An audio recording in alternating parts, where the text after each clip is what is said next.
Dans les voûtes qui renferment les archives oubliées, nous avons découvert que le gouvernement des États-Unis élabore une technologie mieux connue sous le nom de HAARP. Ceux qui œuvrent dans ce domaine croient que HAARP pourrait nous aider à influencer le climat. Les critiques craignent que cette technologie devienne une arme d'une destruction monumentale si elle tombait entre de mauvaises mains. Aujourd'hui, la Terre est plus instable, elle vacille plus qu'avant. L'atmosphère s'accélère et la Terre ralentit. Le noyau terrestre devient plus chaud, le nord magnétique change. Le Soleil est plus actif et plus âgé que nous l'avons cru. Tout est plus imprévisible et les hommes semblent vouloir pousser les choses à leurs extrêmes limites. C'est insensé parce qu'ils ignorent les risques. Ils jouent avec le système électrique de la planète. Nous avons besoin d'air pour survivre. Je pense que nous ne devrions pas faire quoi que ce soit pour l'endommager. HAARP est-il sûr? Oui, il l'est. Fondamentalement, HAARP est une technologie d'armes de la guerre des étoiles basée au sol. HAARP m'effraie parce que je sais ce qu'elle peut faire. C'est une technologie qui peut contrôler l'esprit humain. Non, je n'ai pas entendu parler de la guerre ionosphérique. Je ne sais même pas ce que ce terme signifie. Le regretté Carl Sagan a dit « Nous avons convenu d'une civilisation globale dans laquelle les éléments les plus cruciaux dépendent de la science et de la technologie. Nous avons aussi organisé les choses pour que personne ne comprenne la science ou la technologie.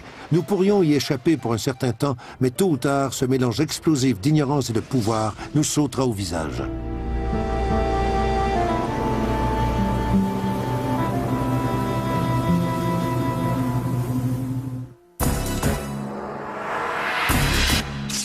Au début du XXe siècle, Nikola Tesla, émigré serbe et inventeur de métiers dont le nom a presque été oublié, propulsera notre civilisation dans une nouvelle ère. On lui doit le courant alternatif, la radio, le tube fluorescent, le contrôle à distance ainsi que la robotique. En tout et partout, cet homme aura fait breveter 700 inventions. Tesla a expérimenté des façons de contrôler le climat, de fournir de l'énergie gratuite et de protéger les États-Unis contre les attaques à l'aide d'un bouclier. Semblable au fiasco du projet La guerre des étoiles, HAARP, ou programme de recherche sur les hautes fréquences boréales actives, est la plus importante étude de Tesla. En 1985, Bernard Eastlund a réclamé les brevets d'invention afin de parachever certaines notions. ARCO m'a approché en 1984 pour que je trouve une utilisation au gaz naturel qu'il ne pouvait pas vendre sur la pente nord de l'Alaska. Pour vous donner une idée de la quantité de gaz pour laquelle ils m'ont demandé de trouver une application, le gaz nécessaire pour produire toute l'électricité aux États-Unis pendant une année entière. J'ai proposé quelques applications militaires et civiles avantageuses, où le gaz serait converti en électricité et employé pour alimenter des antennes gigantesques.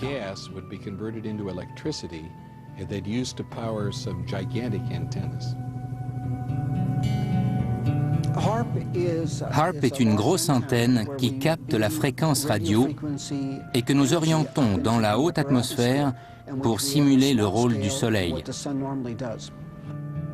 Il suffit de concevoir l'atmosphère de la Terre, aussi baptisée l'ionosphère, comme une épaisse bulle de savon, une membrane, un bouclier électrique naturel autour de la Terre qui protège toute forme de vie d'une radiation solaire mortelle.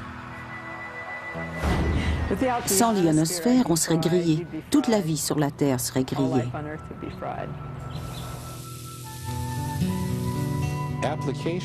Dans les brevets d'invention, certaines applications sont controversées. On fait mention de missiles destructeurs, de contrôle et de rupture des communications. Il y avait d'autres hypothèses pour modifier le climat ou balayer une partie de la haute atmosphère dans l'espace, dans l'espoir d'arriver à détourner la trajectoire des missiles.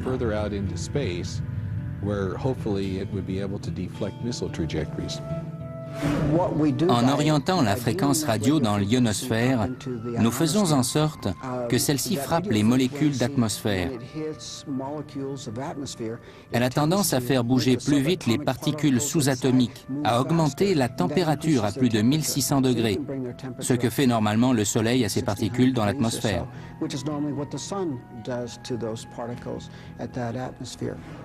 Le courant ionosphérique dresse l'état du ciel en général. Parfois, pendant une tempête magnétique, il frôle la Terre et peut faucher des câbles téléphoniques et des réseaux électriques.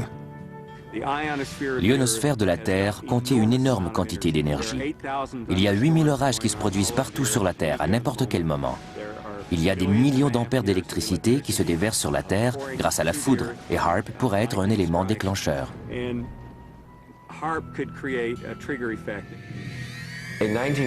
En 1983, j'ai procédé à une tomodensitométrie avec 30 watts pour trouver du pétrole dans le sol. J'ai trouvé 26 puits de pétrole sur une surface qui touchait 9 États et avec des résultats précis à 100%. 30 watts de puissance directement dans le roc, alors que HAARP dirige 1 milliard de watts dans l'ionosphère dans un but purement expérimental.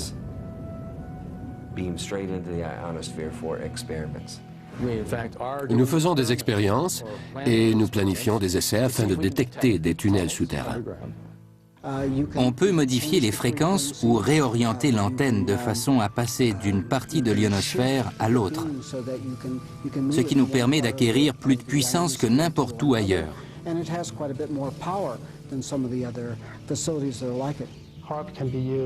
HAARP peut être utile pour explorer des mines d'or ou des puits de pétrole, parce que le signal de basse fréquence peut pénétrer plus profondément dans la Terre, dans l'eau ou dans l'océan que le signal de haute fréquence.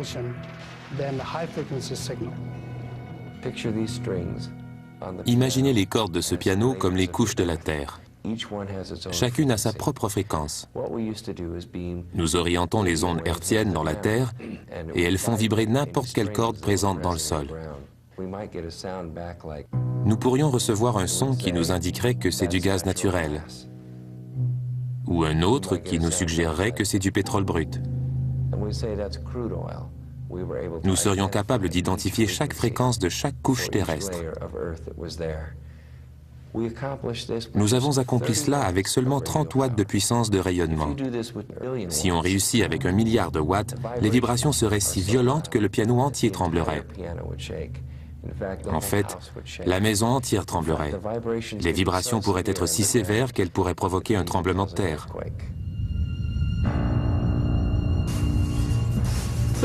Les tremblements de terre, c'est autre chose. Nous en avons eu beaucoup et aussi de nombreuses éruptions volcaniques au cours des dernières années même. Peut-être qu'il ne s'agit que d'un cycle d'événements puisque l'histoire a connu son lot de tremblements de terre et de volcans. Mais il me semble que ça se produit plus souvent et qu'il doit y avoir quelques rapports avec certaines choses que les humains font à leur planète. D'autres spécialistes se sont penchés sur la question des tremblements de terre, remontant même au travail de J.F. Gordon MacDonald, spécialisé dans la guerre géophysique. Il a affirmé que si on pouvait obtenir assez d'énergie, la parfaite fréquence et l'exacte forme d'onde, on pourrait déclencher ce genre d'événement.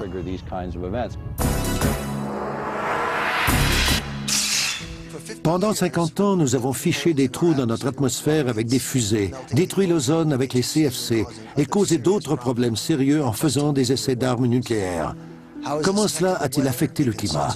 Le consensus admet l'effet de serre. Maintenant, nous avons HAARP, un appareil de chauffage d'atmosphère artificielle. Que nous réserve l'avenir? On voit actuellement le site de HAARP en Alaska, enfin, 1/5 du site. Une fois terminé, on aura 180 pylônes comme ceux-ci. Ensemble, ils composent une seule et unique antenne.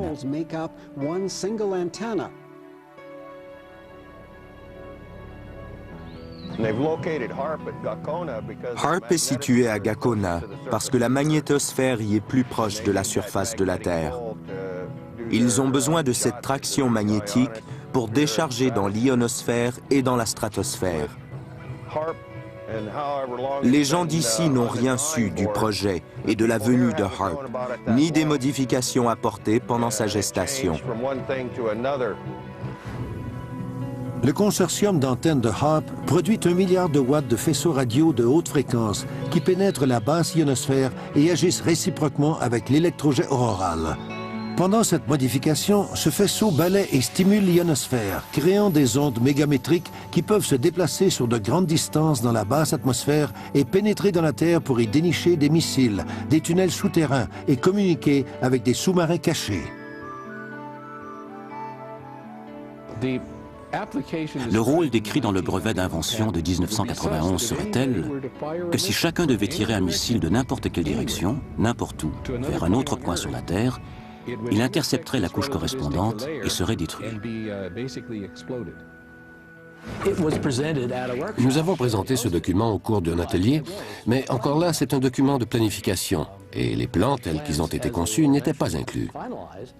C'est seulement la conception d'une personne sur ce qui pourrait se produire, ce qui ne signifie pas nécessairement que le gouvernement l'ait endossé.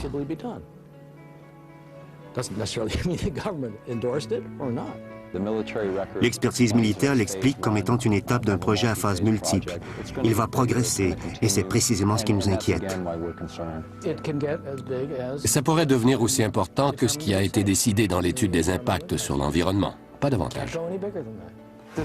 C'est le rapport de planification qui a vraiment fait naître HARP. Les exigences sont passées d'1 gigawatt, qui est 1 milliard de watts, à 10 milliards de watts de puissance apparente, rayonnée avec un niveau enviable de 100 milliards de watts. Il y a une limite à tout, bien que nous ne sachions pas exactement où elle se situe.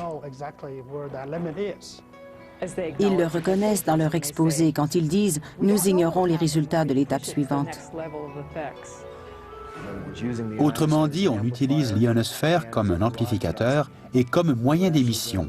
En réalité, ce que nous faisons avec l'ionosphère est non seulement de diffuser un signal, mais aussi de l'amplifier.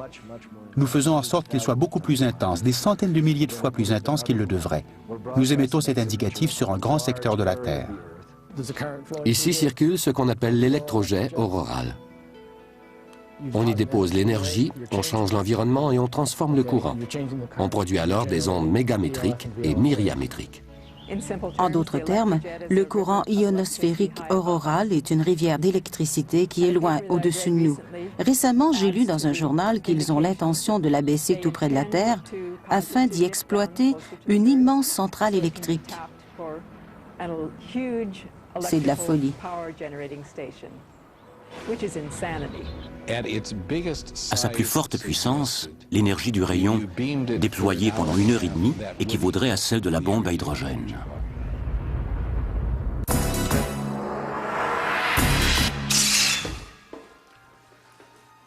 Des événements sans précédent ont marqué ce siècle. Le schéma du génome humain, le clonage de Dolly la brebis et l'atterrissage réussi sur Mars. Autre fait non moins important, l'accroissement de l'activité solaire des dernières années. Les éruptions, les taches et le vent solaire, autant de propos qui alimentent les conversations. Mais si le monde savait à quel point ils ont affecté notre planète, discuterait-il davantage du phénomène du refroidissement de l'eau? Le Soleil n'a pas été spécialement actif au cours des dernières années. Il a un cycle de 11 ans qui atteindra son niveau maximal vers l'an 2002. Et quand il atteint ce niveau d'activité, il y a beaucoup de taches solaires et plusieurs de ces régions qui dégagent de l'énergie.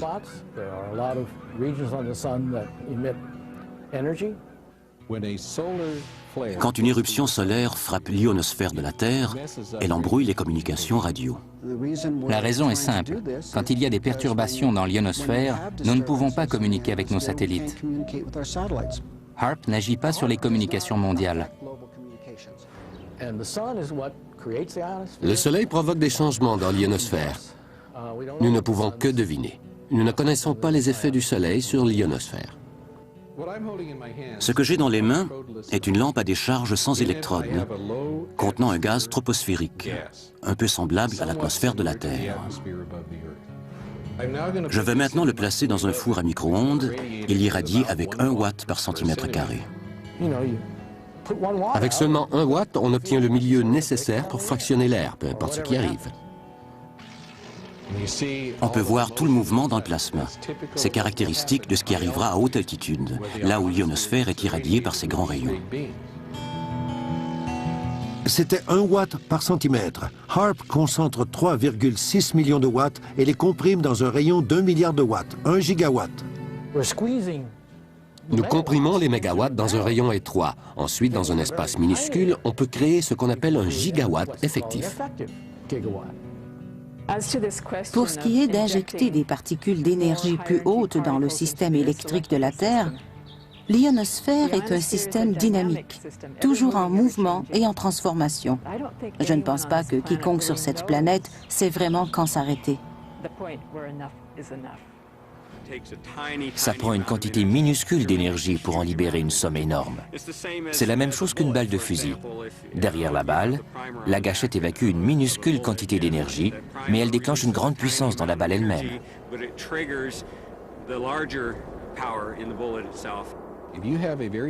On peut placer une très petite pile dans une lampe stylo et l'allumer pour obtenir pendant quelque temps un peu de lumière.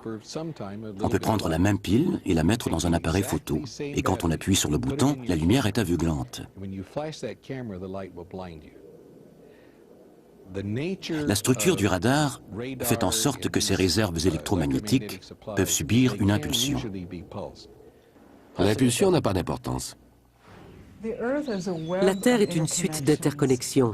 Comment savoir ce qui se produit quand nous faisons éclater la haute atmosphère avec une énorme quantité d'énergie? HAARP n'a pas d'effet sur la Terre. HAARP joue avec le système énergétique de la Terre. Je ne pense pas que les gens qui ont développé HAARP étaient même conscients de cette science ou de son impact sur la vie. Aujourd'hui, nous savons davantage à quel point les plus petites actions peuvent bouleverser la santé et le sort d'un être vivant. C'est possible, à l'aide d'un grand pylône, de prélever une partie de la haute atmosphère et de l'amener plus loin. Aussi, en remontant l'ionosphère, la basse atmosphère se précipite et remplit le vide, transformant le climat. Les articles sur HAARP relatent qu'en soulevant une partie de l'ionosphère, le vide créé peut guérir rapidement. Mais qu'arrive-t-il si cela engendre de nombreux vides qui ne peuvent pas être comblés à temps? Ils ne semblent pas vouloir prêter attention à ce qu'il advient de l'ionosphère si cette haute antenne d'énergie la retient à 130 km dans l'espace. Il y a un réchauffement et toutes les molécules de cette région ionosphérique absorbent l'énergie qui provient de cette antenne radio. Et s'ils trouvent la fréquence exacte pour la repousser dans l'espace, cette énergie peut se décharger hors de l'ionosphère, revenir à l'antenne radio et frapper la Terre.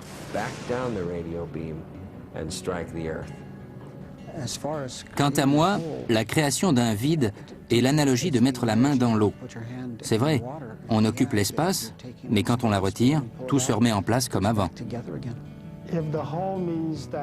Si un vide signifie que la densité neutre a quelque peu été modifiée, si on veut appeler ça un vide, peut-être que c'est vrai.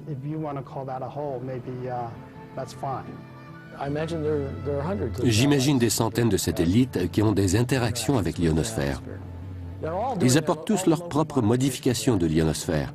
Chacun crée son propre vide. D'ailleurs, non seulement HAARP, mais les satellites, les fusées, les vols de navettes spatiales, de nombreuses technologies de l'espace créent des trous dans le ciel. Le vide serait d'au moins 50 km, plus de 800 mètres de profondeur et se trouverait entre 80 et 100 km au-dessus de la Terre. Que serait la science sans la découverte? Tesla s'est décrit non comme un inventeur, mais comme un découvreur. Mais avec la découverte vient la responsabilité. Tesla le savait quand il a développé la technologie HAARP, et plusieurs pensent que sa crainte de ce qui pourrait se produire si HAARP tombait entre de mauvaises mains l'a motivé à camoufler sa découverte. Ce que nous savons vraiment des systèmes et de la guerre électromagnétique devient de plus en plus intéressant. Le 28 avril 1997, Cohen, le secrétaire à la défense américaine, a annoncé à l'Université de la Géorgie qu'en fait la guerre géophysique devenait un problème plus intense. Ils ont même spéculé que des organisations terroristes auraient des systèmes qui pourraient modifier le climat, créer des éruptions volcaniques et même des tremblements de terre en employant des ondes électromagnétiques. Après avoir quitté le programme en 87, une des dernières communications que j'ai eues avec ARCO a indiqué qu'il y avait eu un contrat attribué pour évaluer la guerre ionosphérique. Ce document de l'armée de l'air envisage l'utilisation de technologies d'armes électromagnétiques pour affaiblir les êtres humains. En employant la guerre électromagnétique contre des êtres humains, on peut provoquer la maladie, l'hystérie ou le contrôle de la population. Les fréquences extrêmement basses nous affectent parce qu'elles sont les mêmes que celles produites par notre cerveau. Et quand elles se retrouvent dans notre environnement, notre cerveau essaie d'imiter ces signaux. Si ces signaux ne sont pas bons pour nous, nous risquons de perdre pied. Nous pouvons nous comporter différemment ou tomber malade. Nous pouvons nous sentir très angoissés sans savoir pourquoi. Au cours de ma recherche, j'ai découvert des symptômes associés aux fréquences électromagnétiques. L'inquiétude, la dépression, la diarrhée, la fatigue extrême, les maux de tête, les étourdissements, les sautes d'humeur, la nausée, l'augmentation du besoin d'uriner pendant la nuit, la hausse soudaine des pulsations, des essoufflements, des picotements sur la peau, des vertiges, des saignements de nez, une augmentation de la tension et des tremblements. Il y a le danger de causer le cancer ou de perturber la structure génétique des cellules. Il existe la possibilité d'occasionner des dégâts permanents, des dommages mutagènes aux futures générations, ou de causer des dommages à très court terme, comme d'entraîner l'altération des cellules de quelqu'un qui mourra des suites d'une hémorragie. J'ai découvert que de tous les gens qui m'écrivaient et m'appelaient de tous les coins du pays et qui éprouvaient un ou plusieurs symptômes, chacun d'entre eux vivait près d'un émetteur. La fabrication des armes change si radicalement en ce moment que ça équivaut à l'introduction de la poudre à canon dans l'Ouest ou au commencement de l'âge atomique. Voilà ce qui se passe avec les armes électromagnétiques. Les laboratoires Philips sont les principaux laboratoires de l'armée de l'air pour la recherche spatiale. Et cela implique des choses comme HAARP, ou l'étude de l'ionosphère. Nous examinons tout ce dont l'armée de l'air a besoin, y compris les armes utilisées dans l'espace. L'une d'elles est de développer des projectiles faits de plasma dans l'atmosphère des étoiles et d'être capable d'exploiter cette énergie pour la renvoyer vers une cible. La guerre électromagnétique peut aussi être employée en concordance avec la guerre ionosphérique. Non, je n'ai pas entendu parler de la guerre ionosphérique. Je ne sais même pas ce que ce terme signifie. HAARP prétend qu'il ne produit pas d'armes. HAARP ne peut pas être employé comme une arme. Certains de nos critiques ont soutenu que HAARP en est seulement à ses débuts et qu'il pourrait devenir un arsenal important. C'est faux. Bien des gens ne sont pas conscients du fait qu'il s'agit d'une technologie qui appartient à l'ère de la guerre des étoiles. Mais elle est basée au sol et le Congrès des États-Unis a dit qu'il cessait de financer cette opération. Il lui donne tous les noms afin d'obtenir du financement. Je ne sais pas si c'est une répercussion de la guerre des étoiles. Dans les années 80, l'art de la technologie militaire s'appelait la guerre des étoiles. Mais à partir des années 90, ce sera la guerre électromagnétique. On ne m'a jamais demandé si c'était une répercussion de la guerre des étoiles. En lisant les brevets d'invention, j'ai pensé à des façons de l'utiliser pour la défense. L'une d'elles était un dispositif anti-satellite, où on aurait pu fabriquer des électrons dans l'espace et frapper un satellite. Ça aurait pu servir autant pour l'offensive que pour la défensive. Nous aurions pu détériorer les communications de l'ennemi en sauvegardant les nôtres. C'est l'un des fondements contenus dans le document technique de HAARP. Il n'y a jamais eu d'intention de construire quoi que ce soit en rapport avec ce que M. Eastland avait proposé dans son brevet d'invention.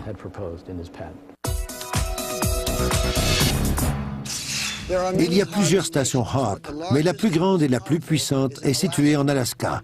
Du côté positif, les scientifiques prétendent que HAARP peut aider à sauver le climat. Les critiques prétendent que le programme vise à passer la planète au peigne fin afin d'y découvrir des richesses comme du pétrole ou de l'or.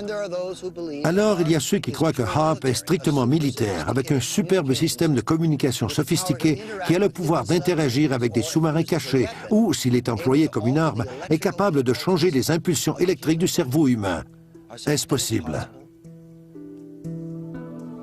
Nous sommes entourés et bombardés par des millions de mégawatts d'énergie naturelle parce que du soleil souffle un vent qui atterrit sur notre planète. Comme la Terre est un aimant géant, un champ magnétique appelé la magnétosphère nous protège. Les brevets d'invention originaux de HAARP ont été conçus pour déformer ou modifier la magnétosphère. C'est intéressant de comparer les humains et la Terre. La Terre est semblable à un champ magnétique et les humains produisent aussi un champ magnétique, particulièrement au niveau du cœur et du cerveau. Chaque cellule de notre corps a une substance magnétique puissante, la magnétite, qui répond avec sensibilité au champ magnétique de notre environnement. Si HAARP change la magnétosphère, le champ magnétique de la Terre et tout ce qui se trouve autour, cela aura évidemment un effet sur notre santé et sur notre physiologie. Mais ce même genre de signal, qui émet à la même fréquence, peut affecter l'humeur humaine. Le cerveau humain fonctionne sur des fréquences très basses. Par exemple, quand nous nous concentrons, nous produisons environ 13 à 14 cycles à la seconde. Quand nous méditons, nous produisons 8 cycles à la seconde. Et quand nous dormons, les ondes cérébrales défilent à environ 4 cycles à la seconde. Et HAARP est capable de produire toutes ces fréquences. Ces signaux peuvent contrôler le cerveau humain, et si on ne peut pas contrôler ces fréquences et ces multiples dans diverses combinaisons, on peut contrôler toutes sortes d'émotions. On pourrait engendrer de la joie, ou de la tristesse, ou l'humeur qu'on désire. Nous sommes plongés dans les ondes mégamétriques, et d'après ce que je sais, elles nous affectent peut-être. Mais ces ondes sont si minuscules si on les compare à celles-ci. La controverse qui entoure les ondes mégamétriques, des fréquences extrêmement basses qui affecteraient l'état mental des individus, n'est pas nouvelle. Elle remonte au travail de José Delgado à l'université Yale. Il a commencé à employer des implants et finalement il a constaté que l'énergie à 1/50e de ce que la Terre produit naturellement pourrait déclencher des sauts d'humeur énormes. Je connais la réaction physique, mais pas la réaction biologique. On a estimé que j'étais un enfant prodige en électronique. Ma vie entière a été consacrée à l'étude de l'effet de l'énergie électromagnétique sur l'esprit humain. Quand j'avais 13 ans, j'ai inventé un dispositif qui transmet le son au cerveau à l'aide d'ondes électromagnétiques. Donc c'est mon domaine. J'ai mené des recherches pendant plus de 40 ans et HAARP m'effraie parce que je sais ce qu'il peut faire. Je sais que HAARP peut être employé pour contrôler l'esprit humain. Je ne suis pas certaine que les gens impliqués dans HAARP sont conscients que les humains sont composés d'énergie, que les champs d'énergie terrestre et les humains sont étroitement liés. Je ne comprends même pas ce que vous entendez par énergie. Qu'est-ce que ça signifie? Les humains sont comme des boules d'énergie. Nous sommes composés d'électricité et d'énergie magnétique, tout comme la Terre. Les humains sont-ils composés d'énergie? On dit pourtant que nous sommes constitués d'eau à 90% et que le reste est électrochimique. Alors, c'est une forme d'énergie. Tous les êtres vivants sont extrêmement sensibles à certains niveaux les plus bas d'énergie. Comment la vie peut-elle être si sensible aux plus minuscules quantités d'énergie? Parce que c'est comme ça que nous sommes biologiquement programmés, en vertu des échanges minuscules d'énergie dans notre corps qui viennent aussi de la Terre. Il y a des stations de télé qui transmettent 5 millions de watts sur nous. Quand je dis nous, je veux dire que le signal est horizontal et que nous en sommes balayés. HAARP transmet en haut et nous n'en sommes pas immergés le moins du monde.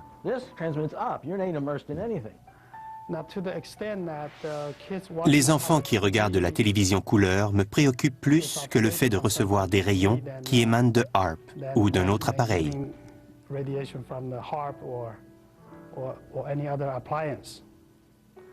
Et de nos jours, je pense qu'il y a autre chose qui est bien connue, et c'est le danger du téléphone cellulaire.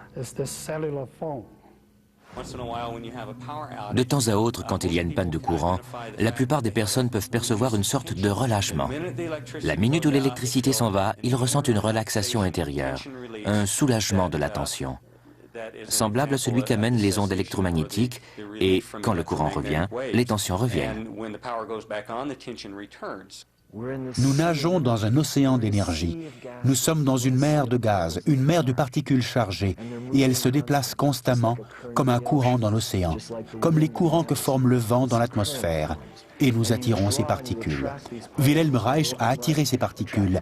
Il s'est adressé au ciel et il a dit « Vous voulez que les nuages soient construits à cet endroit ?» Il dirigeait le dispositif à cet endroit et les nuages se formaient là. Depuis les années 40, il y a eu un intérêt pour les changements climatiques, puis des essais dans ce secteur. Dans les années 60, ce secteur avait avancé considérablement. Nous voyons de plus en plus de désastres. Il suffit de regarder les nouvelles et de tenir compte de ces choses. On ne peut pas prendre son Prozac, oublier et constater le jour suivant que la vallée de la rivière Ohio a été inondée. Des milliards de dollars de dégâts, des milliers, des dizaines de milliers de gens sans abri et ils prétendent qu'ils peuvent manipuler le climat. Alors dites-moi, avez-vous remarqué qu'il ait fait beau ici récemment?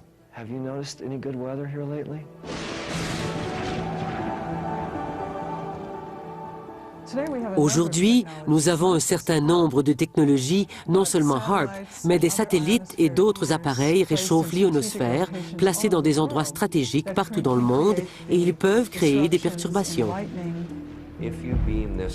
Si cette onde hertzienne rayonne dans l'ionosphère et qu'on continue à la charger, on envoie non seulement l'énergie dans l'ionosphère, mais on fournit un chemin à l'énergie pour qu'elle revienne sous l'ionosphère. Autrement dit, il pourrait créer une décharge massive de foudre plus grande que tout ce que nous avons vu sur cette planète. Une fois qu'une dérivation solaire se forme et que l'ionosphère décharge, les électrons et l'énergie viendront de partout dans l'ionosphère à ce point précis.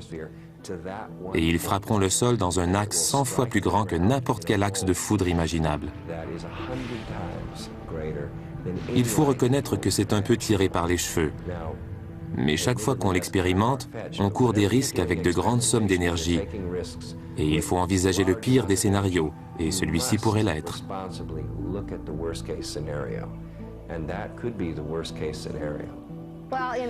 Chacun doit se rappeler que la Terre est un organisme vivant, de nombreux organismes vivants, et que les choses changent. Ne pas changer, c'est mourir. Je crois que nous sommes tous électriquement unis. Et ainsi, quand on commence à jouer avec l'électricité, tout est influencé. Les animaux sont excessivement sensibles à l'énergie électromagnétique. HAARP n'affectera ni les animaux ni les oiseaux. C'est dans la déclaration d'impact environnemental.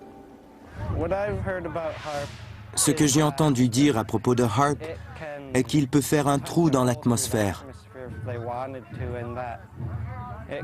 Et cela pourrait déranger la migration et venir chambarder la vie d'un village qui dépend des oiseaux pour subsister. Ils ne devraient même pas construire cet appareil s'ils ne savent pas ce qu'il peut causer. Car s'ils détruisent la Terre avec HAARP, qu'en penseront-ils alors? Je crois que ce qui m'effraie le plus, c'est qu'ils ne savent pas ce qu'ils font. Ils font seulement des essais. Nous ne connaissons pas les résultats, nous expérimentons. Quand on dit ça ne s'est jamais fait, il y a beaucoup de choses qui n'ont pas été expérimentées, et ça ne signifie pas qu'il faille le faire tout de suite. Personne ne nous a braqué une arme sur la tempe pour voir ce qui arriverait. À maintes reprises, nous avons expérimenté diverses choses et ça n'a pas eu le résultat escompté. Sur Bikini, nous avons assisté au premier essai de la bombe à fusion. Et le fabricant de la bombe pensait qu'elle équivaudrait à 7 mégatonnes de puissance explosive. Elle s'est avérée en posséder 15,4 mégatonnes. Le riz a été beaucoup plus contaminé que prévu, et la radiation a contaminé l'océan. C'est comme le DDT, vous souvenez-vous? On nous avait dit que c'était inoffensif, et ils ont déambulé dans les rues à bord de camions qui ont vaporisé du DDT sur des écoliers pendant qu'ils mangeaient.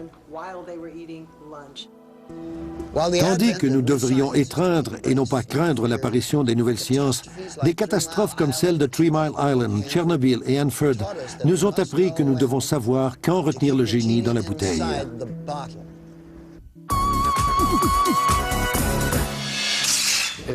Est-ce que HAARP est sûr à 100%? Je ne pense pas que je considérerais n'importe quel ensemble émetteur comme étant sûr à 100%. Nous l'avons fabriqué pour qu'il soit le plus sûr possible. Il n'y a aucune norme parce que nous n'avons aucune notion particulière de comment la Terre et la vie œuvrent ensemble. Quand on regarde la Terre elle-même, on songe à sa façon de libérer l'énergie naturellement. Ce que nous savons des tremblements de terre depuis plus de 30 ans est qu'ils augmentent en profondeur, en fréquence et en intensité. Ce que chacun sait au sujet des modèles météorologiques, c'est qu'ils passent par des changements dramatiques imputables à plusieurs facteurs. On peut également regarder les fluctuations des marées dans la mer du Nord, qui se sont fortement accrues. Tout ça indique que l'énergie s'échappe et qu'au milieu de cette libération naturelle d'énergie, nous allons injecter des milliards de watts de puissance dans les lignes de force du champ magnétique. Quel sera le résultat? Ils ne le savent pas vraiment. La déclaration d'impact environnemental a été financée par l'armée de l'air et la marine, par les gens qui dirigent le programme.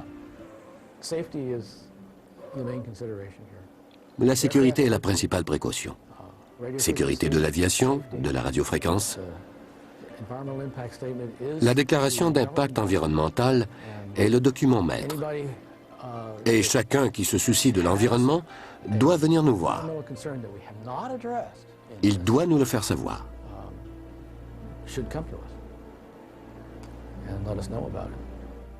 En dehors des autorités militaires, il n'y a aucun comité scientifique indépendant impliqué dans ce projet pour en étudier les impacts. Nous pensons que c'est un programme très restreint, dans le sens que la plus grande partie est conduite par les militaires. Ceux qui gèrent les budgets gèrent le programme. La recherche militaire a une visée. Je dirais que la recherche médicale en a une autre, et pour la plupart, ces deux groupes ne se parlent pas.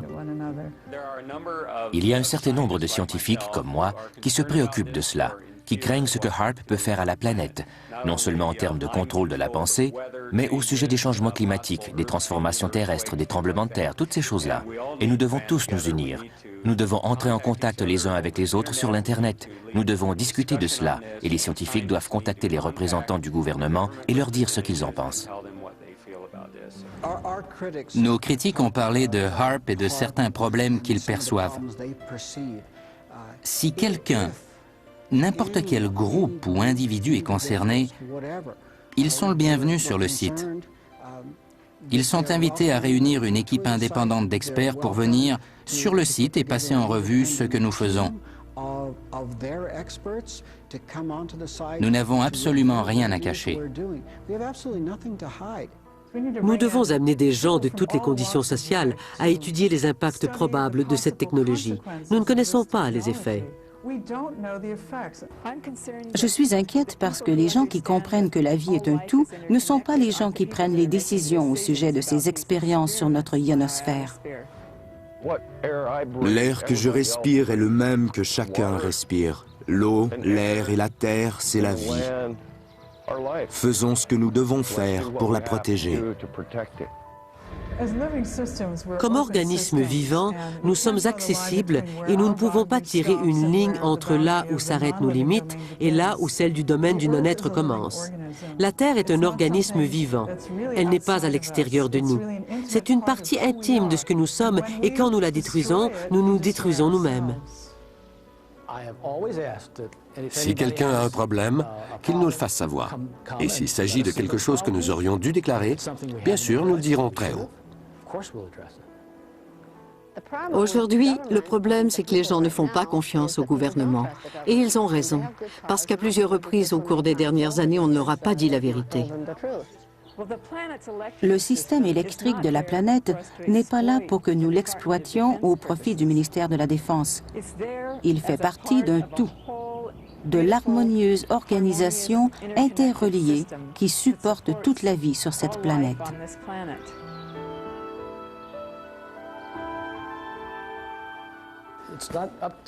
Ce n'est pas à moi de décider s'il s'agit d'une dépense convenable pour les contribuables. Ce n'est pas de mon ressort. Si le Congrès nous donne les fonds, évidemment, ils doivent croire que c'est convenable.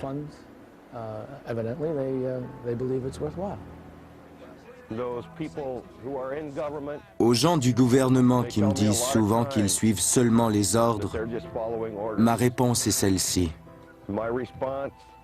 Heinrich Himmler aussi suivait seulement les ordres.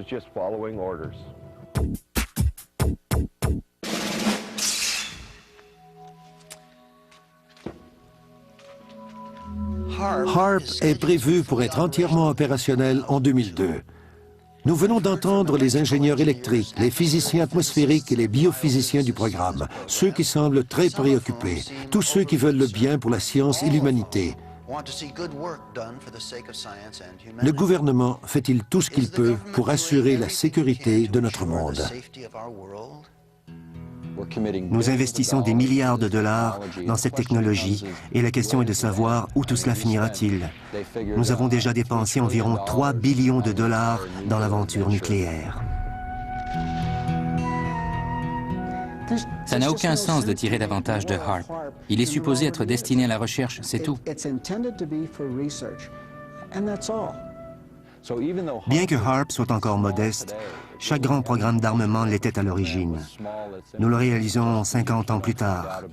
Dans ce cas-ci, nous le découvrons au début et c'est le moment de prêter attention à cette technologie et de décider quelle direction nous voulons prendre et si cela s'avère nécessaire immédiatement.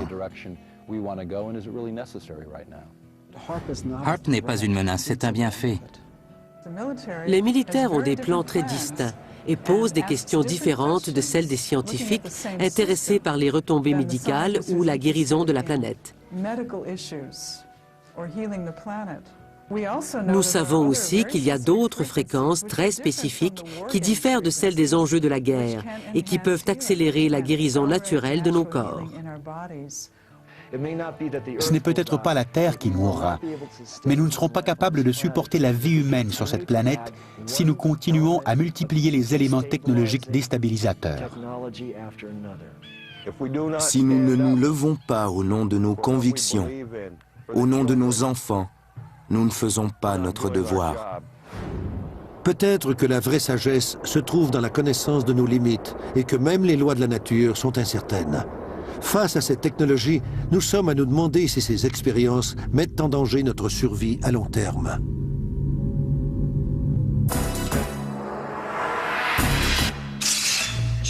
Choisir le sexe de nos enfants, cloner, modifier le climat, tout ça viendra bientôt. Mais au moment d'arriver à comprendre les principes de base de l'existence, comment nous protégeons-nous contre nous-mêmes? Par exemple, nous ne savons pas combien d'ogives nucléaires flottent autour de l'Europe de l'Est. Et il s'agit d'une technologie qui date de 50 ans. Je ne sais pas pour vous, mais moi, je ne veux pas finir ma vie dans un pareil endroit. Je vous ai parlé des catacombes qui abritent les archives oubliées.